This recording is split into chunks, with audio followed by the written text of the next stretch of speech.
संसार है। पति नहीं है तो जीवन कैसा? सज्जनों,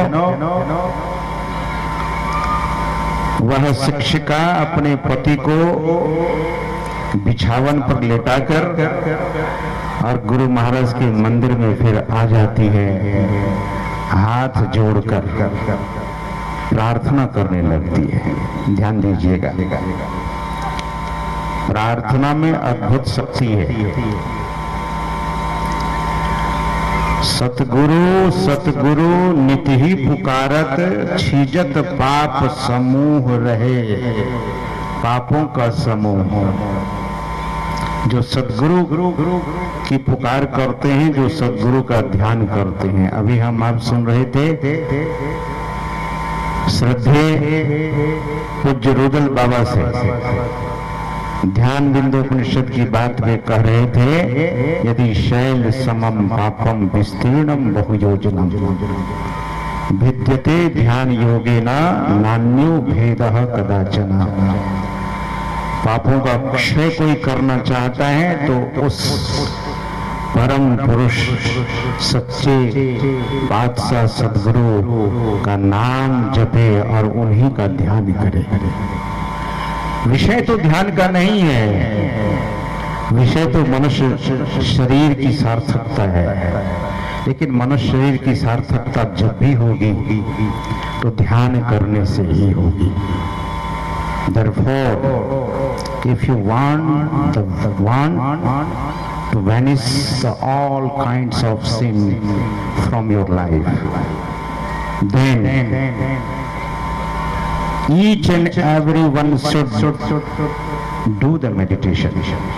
निश्चय ही उसे ध्यान करना चाहिए।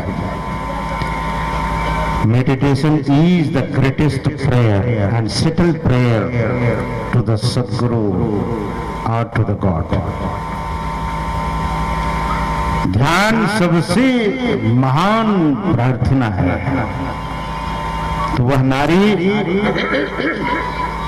वह शिक्षिका माता सदगुरु महाराज के चरणों में हाथ जोड़कर बैठती है और कहती है क्या कि मेरे जगत के पति तो मेरे पतिदेव हैं और आपसे मैं जो नाता रखी हूं वो पिता और पुत्री का नाता है। सदगुरु, मैं आपको पिता मानती हूं और गुरु तो माता भी है पिता भी है। गुरु नानक देव जी महाराज कहते हैं गुरुदेव माता और गुरुदेव पिता, गुरुदेव बंधु सहोदरा। सदगुरु सब कुछ है। वेद में मंत्र आया है, त्वमेव माता च पिता त्वमेव बंधुश्च सखा त्वमेव विद्या द्रविणम त्वमेव सर्वम मम देव देव। जो सद्गुरु को सब कुछ मानते हैं। सज्जनों, जगत के जो रिश्ते हैं, जगत के जो नाते हैं, ये यहीं तक है, ये रिश्ता यहीं तक है। Whatever the relationship you have, this relationship is up to here, up to this world, up to this life. This relationship is not going to last for a long time, for the next birth.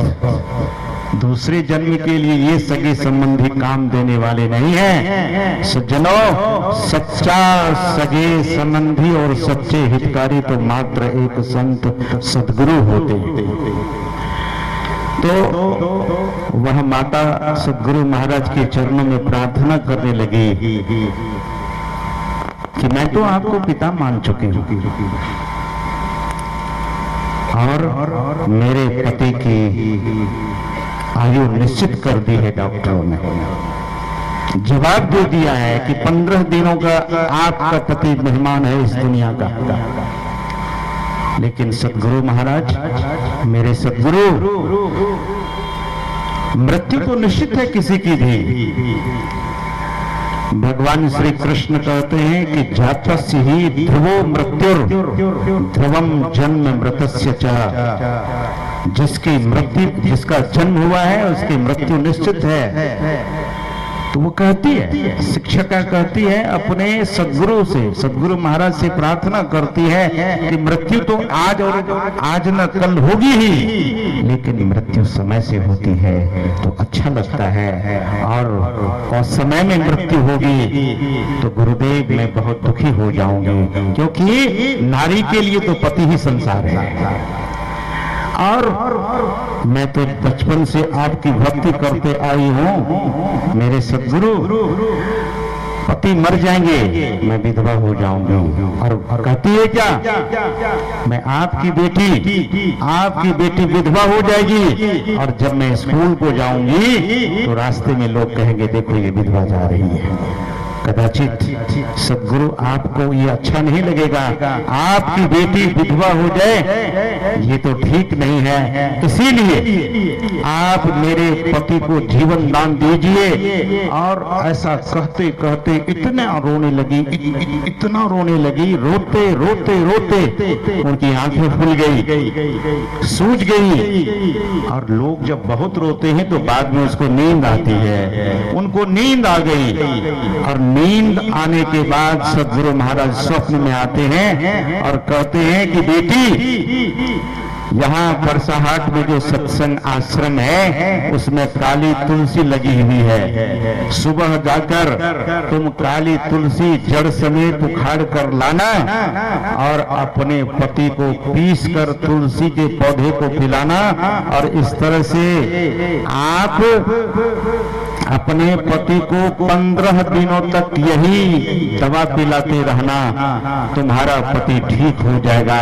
और ऐसा कहते ही उसकी नींद टूट जाती है, और जैसे ही नींद टूटती है विह्वल हो जाती है, सवेरा होता है, भागती है सत्संग मंदिर और काली तुलसी जड़ समेत उखाड़ कर लाती है और पीस कर पति को पिलाती है।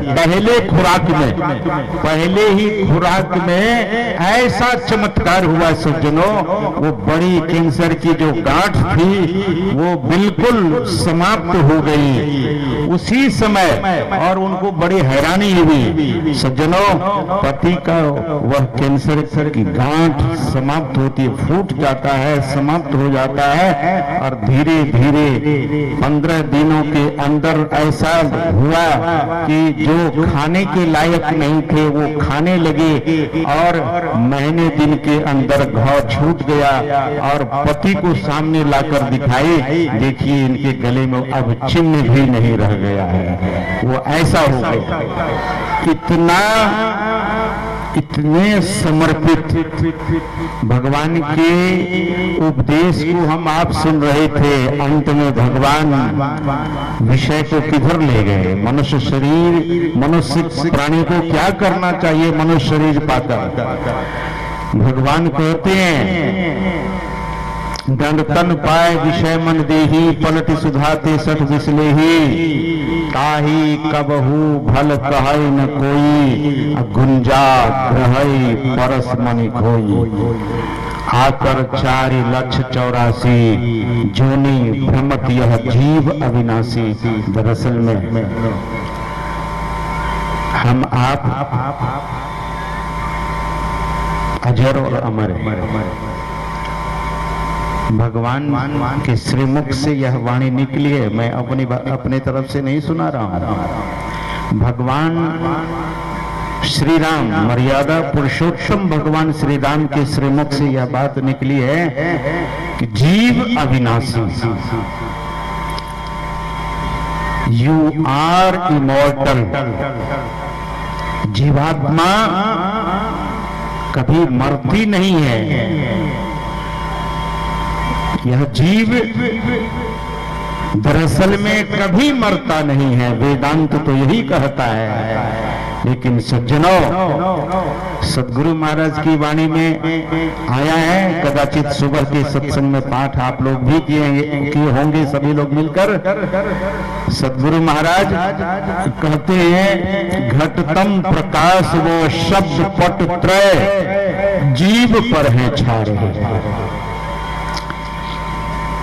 इस शरीर में जीवात्मा रहती है, जीव रहता है, और इस पर 3 पर्दे छाए हुए हैं। 3 पर्दों से जीव आवरणित है। कैसे हटेगा? तो सदगुरु महाराज कहते हैं कि कर दृष्टि अरु ध्वनि योग साधन ये हटाना चाहिए, ये हटाना पड़ेगा। ये 3 पर्दा, और जब तक 3 पर्दे नहीं हटेंगे, कितना भी डिग्री होल्डर कोई है, बहुत बड़ी बड़ी डिग्रियों को हासिल किया हुआ है, जब तक भीतर का अंधकार दूर नहीं होगा तो उससे पाप होगा, उससे गलतियां होगी। And that person whosoever he will commit the mistake in his life और इन हर लाइफ। कोई भी, वो नर हो या नारी हो, there will be so many mistakes.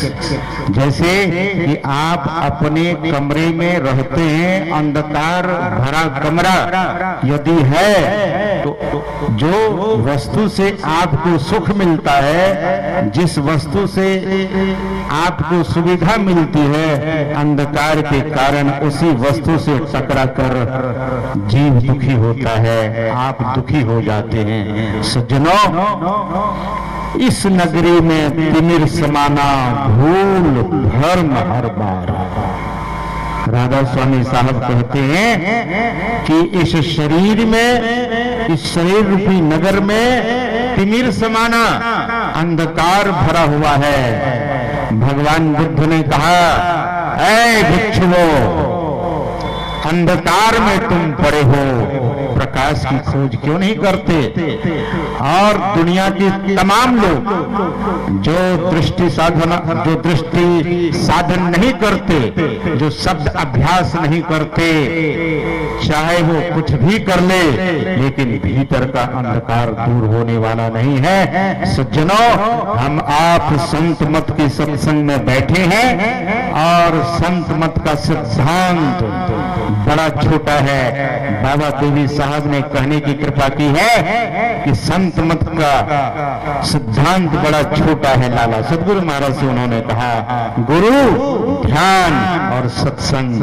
तो हम आप संत मत के सत्संग में बैठे हैं। इसमें अगर बिंदु की चर्चा नहीं हुई, नाद योग की चर्चा नहीं हुई, तो सदगुरु महाराज कहते हैं वो संत मत का सत्संग जानने योग्य नहीं है, कहने योग्य नहीं है। संत मत का प्राण है क्या? बिंदु और नाद। सदगुरु महाराज कहते हैं, the meditation of the point and meditation of the divine sound is the life of the संत मत। संत मत का जीवन है, संत मत का प्राण है, बिंदु ध्यान और नाद ध्यान। और ये बहुत सरल है, अनपढ़ लोग भी कर सकते हैं, पढ़े लिखे लोग भी कर सकते हैं, कोई लीडर भी कर सकते हैं, कोई प्रोफेसर भी कर सकते हैं, इंजीनियर भी कर सकते हैं, डॉक्टर भी कर सकते हैं, और जिसे फार्मर, किसान कहते हैं, वे भी कर सकते हैं। सभी लोग एलिजिबल है इसके लिए, सभी लोग इसके लिए क्वालिफाइड है, सभी लोग कर सकते हैं। हम आप सुन रहे थे, भगवान शिव के कितने नेत्र हैं? 3 त्रिनेत्र है। और हमारे स्वामी जी महाराज सुबह में आपको बता रहे थे कि वो आंखें हर व्यक्ति के भीतर है। वो तीसरी आंख हर व्यक्ति के भीतर है। जो लोग तीसरी आंखों को नहीं खोल सका, मनुष्य जीवन से हाथ धो बैठा है। और ऐसे बहुत सारे लोग मर मर कर जमराज के घर भरे जा रहे हैं। सज्जनों, संत मत का सिद्धांत और गुरु महाराज का यह ज्ञान बड़ा परिपक्व है। द नॉलेज ऑफ संत मत is really completely mature knowledge and complete knowledge. इस ज्ञान को जो आत्मसात करेगा, अपने जीवन में उतारेगा, उन्हीं का जीवन सफल और धन्य होगा। सज्जनों, यही काम करने के लिए इतना बड़ा आयोजन किया गया है। बड़गांव के सारे लोग, हमारे श्रद्धेय राजकिशोर बाबू जो हिमाचल प्रदेश में रहते हैं और कॉन्ट्रैक्टर है, आज से कई महीने पहले मुझसे उन्होंने निवेदन किया कि स्वामी जी महाराज आपको यहाँ पधारना है। और मैंने देखा यहाँ की बड़ी सुंदर तैयारी है, बहुत बड़ी अच्छी सजावट है। सत्संग सुनाने के लिए लोगों ने खर्च किया है, अपने धन का सदुपयोग किया है। सज्जनों, मनुष्य शरीर पाकर गुटखा लोग खरीद करके खाते हैं और थूक देते हैं। सिगरेट फ्री में नहीं मिलता है, ध्यान से सुनिएगा। सिगरेट फ्री में नहीं मिलता है, बीड़ी फ्री में नहीं मिलती है। वे जो मूढ़मती लोग हैं, पैसे से खरीद कर सिगरेट पीकर धुआं उड़ा देता है। ध्यान दीजिए, मांस और मछली खरीद कर, अंडा खरीद कर पैसे को बर्बाद करता है। मैं निवेदन किया करता हूं कि पैसा यानी लक्ष्मी का दूसरा रूप है। लक्ष्मी आप ही को कोई बोले कि जाओ मांस काटने वाले के पास थोड़ी देर वहीं आसन लगाकर बैठो, आप बैठेंगे? जहां मांस बेचा जाता है, जहां मछली बेची जाती है, नहीं बैठेंगे। लेकिन अपने पॉकेट से लक्ष्मी को निकालकर मांस बेचने वाले के पास, कसाई के पास लोग दे देते हैं। लक्ष्मी उसी समय श्राप देती है। लक्ष्मी उसी समय श्राप देती है। She gives the curse that person who is misusing the money। जो लक्ष्मी को मिसयूज करता है, दुरुपयोग करता है, उसको लक्ष्मी माता श्राप देती है। इसलिए आप लोग सत्संग में बैठे हैं, इसमें कदाचित कोई मांस मछली अंडा खाते होंगे, बीड़ी सिगरेट खैनी तंबाकू गुटखा खाते होंगे, तो आप संकल्प लेकर जाइए कि आज से मांस मछली अंडा बीड़ी सिगरेट तंबाकू और गुटखा का परित्याग कर देंगे और संत मत को अपना लेंगे। यह संकल्प लीजिए और तभी बड़गांव के लोगों को खूब खुशी होगी कि हमने जो सत्संग कराया, पैसे जो खर्च किया, यह सदुपयोग हो गया, हमारा यज्ञ सफल हो गया। सज्जनों, आप लोग पठित समाज के लोग हैं, हमारी माताएं बहनें पढ़ी लिखी हैं, ये पठित समाज के लोग हैं, सुसंस्कृत हैं, सभ्य हैं, और आप अपने जीवन को उन्नत बनाइए। अगर नहीं बनाएंगे तो पलटू साहब कहते हैं, पूछे धर्मराज जो भाई वचन मुख ना ही कही आई। जब धर्मराज पूछेंगे, सज्जनों हिसाब किताब सबका होता है। जैसे आप अपने घरों में नौकर का हिसाब किताब करते हैं, ये पूरा दुनिया, ये पूरी दुनिया, यह संसार उस परमात्मा, उस मालिक का है, मालिक भी हिसाब लेंगे। पलटू साहब कहते हैं, पूछे धर्मराज जब भाई वचन मुख नाही कही आई, पलटू दास लखी रोया, सुभर तन पाए के खोया। ये सुंदर तन पाकर फिर खो देंगे और बाद में नरक में हाय हाय हाय करके चिल्लाएंगे। भगवान बुद्ध ने कहा, ऐ भिक्षुओं, अपने चित्त को खुशी की तरफ मत ले जा, तुझे बेपरवाही के बदले में नरक का गोला न निकलना पड़े और जलते समय चिल्लाना न पड़े, हाय ये तो क्या है। इसलिए हम आप अपने जीवन को सचेत कर और संत मत को अपनाइए। संत मत का ज्ञान बड़ा परिपक्व है, सुदृढ़ है और सुंदर है। जो संत मत के ज्ञान को अपनाते हैं उनका जीवन धन्य और सफल हो जाता है। इन्हीं शब्दों के साथ अपनी वाणी को मैं यहीं पर विराम दे रहा हूं। बोलिए श्री सद्गुरु महाराज की जय।